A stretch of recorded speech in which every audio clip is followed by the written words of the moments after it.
Soy el alumno Bulmar Ortiz con número de matrícula MX001013. Bueno, yo radico en la ciudad de San Vicente Chicolapa, en el Estado de México. En este caso voy a hablar sobre mi último trabajo, precisamente lo que es la materia juicios orales. La actividad es precisamente el proyecto integrador, en donde vamos a hablar sobre la exposición de los motivos de la creación del Código Nacional de Procedimientos Penales. Bueno, podemos decir precisamente que en los juicios orales, en esta actividad conocida como los juicios orales, trataré de explicar con mis propias palabras las siguientes preguntas en relación a los aspectos más importantes de diversos argumentos que se emplearon, conocidos en la materia de derecho como exposición de motivos de la creación del actual Código Nacional de Procedimientos Penales. Bueno, en lo que fue precisamente la legislatura 62 del Honorable Congreso de la Unión, la Cámara de Senadores va a reformar precisamente la Constitución, sobre todo en el artículo 73, con fundamento en los artículos 71, fracción segunda,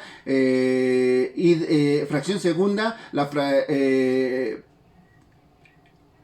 el artículo octavo, numeral 1, fracción 1, 164, 169, 171 del reglamento del mismo Senado, de la República, en donde se sometió a consideración en esta soberanía la iniciativa con proyecto de ley, de decreto, porque se expide el nuevo Código Único de Procedimientos Penales. Bueno, podemos decir primero en la primera pregunta, que sería, ¿cuáles consideras que hayan sido los aspectos más relevantes que impulsaron la creación de este actual Código Nacional de Procedimientos Penales? Bueno, la contestación sería esta. Considero que entre los aspectos más importantes para la creación del nuevo Código Nacional de Procedimientos Penales influyó la finalidad, necesidad de establecer un sistema acusatorio en el que se representen los derechos de la víctima o ofendido y del imputado.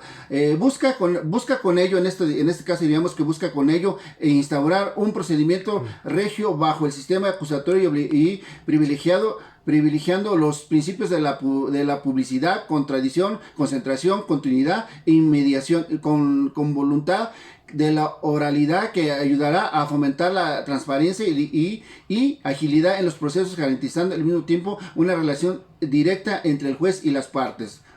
En otras palabras, debería de surgir un código de procedimientos penales único para todo el país, con la finalidad de establecer elementos procesales homogéneos y congruentes, estableciendo un sistema penal acusatorio oral. Dicho código debía unificar distintos instrumentos procesales vigentes en el país, evitando la diversidad de criterios y mecanismos en la participación de justicia y un total apego al respeto de los derechos humanos. Bueno, en otros aspectos está que la policía preventiva tenga la facultad de investigación bajo la condición y mando del Ministerio Público, o sea, la profesionalización de los elementos policíacos en el ámbito de la investigación del delito, y a su vez el Ministerio Público llevará la conducción en las investigaciones bajo la supervisión y revisión de un juez de control. ¿Quién será el encargado de aprobar y dar seguimiento a las diligencias y medidas cautelares necesarias para la investigación en delitos? Por otro lado, el juez de control será el encargado de la presentación del imputado durante la investigación por parte del Ministerio Público, formulará la acusación, mientras las partes del auto de apertura del juicio oral será llevado por otro juez, distinto al primero. En el momento en el que el inculpado sea designado al juez de juicio oral, el Ministerio Público dejará de ser investigador, y este caso se va a pasar a lo que es convertirse en el acusador.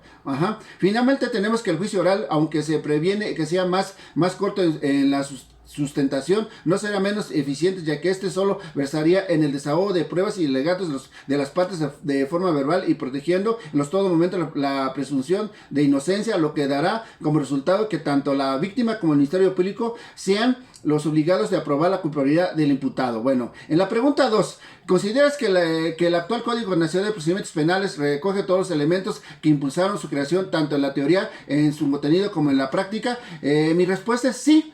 Sí considero, porque hay que recordar que el antiguo sistema de justicia penal imperante en nuestro país había demostrado su carácter arbitrario e ineficaz, sin un debido proceso que se materializara, y con una tradición por violentar los derechos humanos. Se discutía fácilmente por el camino de la corrupción en los conflictos penales. Dicho sistema había contribuido así al deterioro de las instituciones de seguridad pública y la administración, la procuración Procuración y Justicia, pero no solo es la creación, abarcaba hasta la formación misma y la efectiva sería preparación de los operados del sistema. Por lo visto, en el transcurso del curso podemos afirmar que la reforma constitucional que toca dos ejes fundamentales para la transformación del sistema judicial penal. Uno, establece las bases claras para implementar en el país un sistema de corto acusatorio en el ámbito del procedimiento penal. Y dos, abarcó igualmente al eje de seguridad. Ajá. Por último, por otro lado podemos decir que el nuevo Código Único de Procedimientos Penales representa el instrumento con el que se dará cumplimiento a los objetivos establecidos en la reforma constitucional mediante la homogeneidad del proceso penal en México, poniendo en marcha los mecanismos alternativos de justicia a nivel nacional. Conclusión, ¿qué puedo decir sobre mi conclusión? Bueno, puedo decir en esta conclusión que el nuevo Código Único de Procedimientos Penales otorga una plena certeza jurídica en donde se deberán respetar los derechos fundamentales de las víctimas como de los imputados, con la finalidad de que el territorio mexicano se aplique sin distinción alguna el mismo modelo procedimental para la participación de justicia de una manera imparcial, ágil, transparente y eficaz, como lo comenté en las actividades anteriores. Esta nueva fórmula de oralidad en materia de juicios no resulta de todo nueva para nuestro país, toda vez que los litigios laborales tienen la peculiaridad de ser mixtos, es decir, una parte de ellos se realiza de manera escrita y la otra oral.